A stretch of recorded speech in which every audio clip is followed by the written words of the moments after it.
قاسم نانوتوی صاحب رحمۃ اللہ علیہ فرمایا کرتے تھے 3 کتابیں بڑی عجیب ہیں، بڑی پرتاثیر ہیں، عجیب و غریب ہیں۔ نمبر 1 قرآن پاک، دلوں میں انقلاب پیدا کرنے والی ہیں، دلوں کے اندر آگ لگانے والی ہیں۔ ایک قرآن شریف پہلے نمبر پہ۔ میرے بھائیوں، قرآن پڑھنے والا کوئی ہو نا، آپ کے دل کے اندر کچھ ہونے لگے گا۔ کوئی دل سے پڑھنے والا ہو، سن کے ہم آرام سے بیٹھ نہیں سکتے۔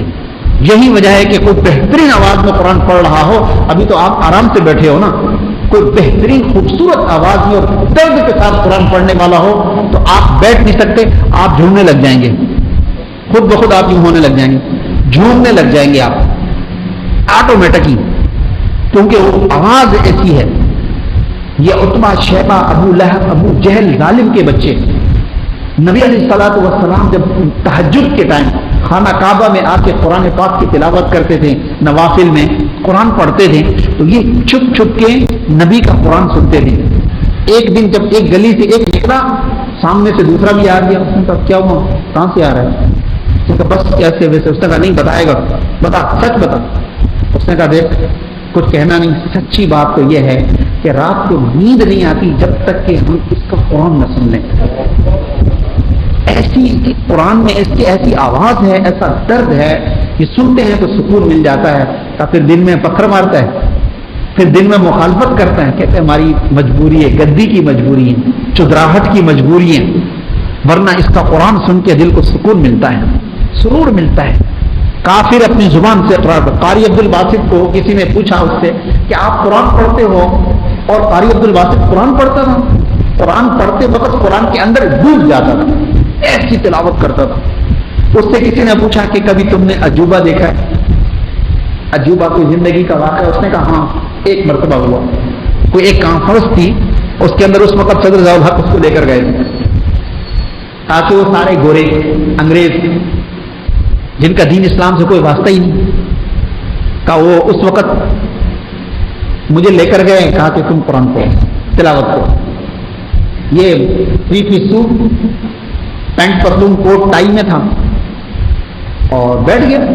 اس نے جو تلاوت شروع کی، جب یہ تلاوت کرتا تھا تو آنکھیں بند کر لیتا تھا۔ آنکھیں بند کر کے جب میں نے تلاوت کی تو میں نے تلاوت کے دوران میں نے آنکھیں کھولی تو جتنے گورے بیٹھے ہوئے تھے انگریز، میں نے دیکھا ان کی آنکھوں سے آنسو۔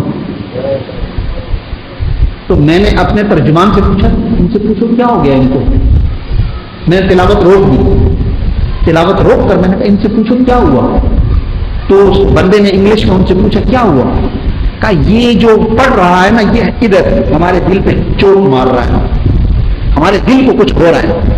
یہ کیا پڑھ رہا ہے؟ کہا یہ قرآن پڑھ رہا ہے۔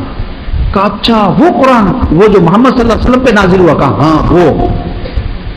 ایمان نہیں لائے، لیکن اس نے کہا یہ پہلی مرتبہ میرے ساتھ ہوا کہ میں نے تلاوت کی اور اس تلاوت کی آواز پر انگریزوں کو روتے ہوئے دیکھا، ان کی آنکھوں سے آنسو نکلتے ہوئے دیکھا۔ تو قرآن میرے بھائیوں زندگیاں بدلتا ہے۔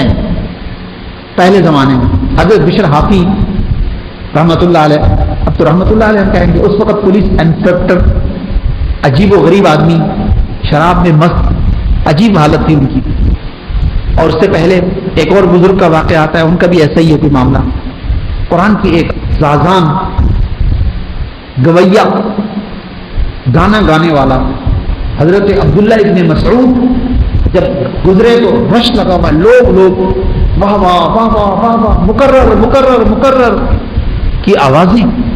عبداللہ ابن مسعود اپنے کچھ ساتھی کے ساتھ گزر رہے تھے، یوں دیکھ کر کہا کہ کیا پیاری آواز ہے، کاش کہ اس آواز سے یہ قرآن پڑھتا۔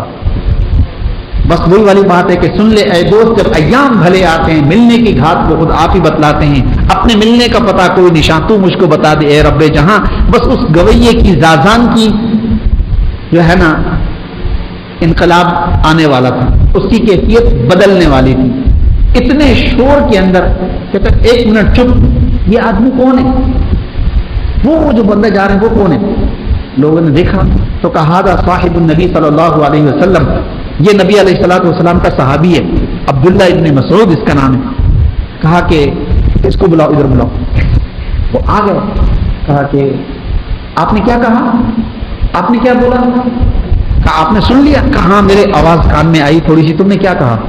اس نے کہا میں نے کہا کہ کیا پیاری آواز ہے، کاش کہ تم اس آواز سے قرآن پڑھتے. کہ بس دل میں چوٹ لگ گئی. اس کے ہاتھ میں جو آلہ تھا میوزک کا بجانے کا لکڑی کا تھا، اٹھا کے زمین پہ پٹخا زور سے چھوڑ دیا اور لوگوں سے کہا چلو یہاں سے، آج کے بعد میں اپنی اس آواز سے قرآن پاک پڑھوں گا.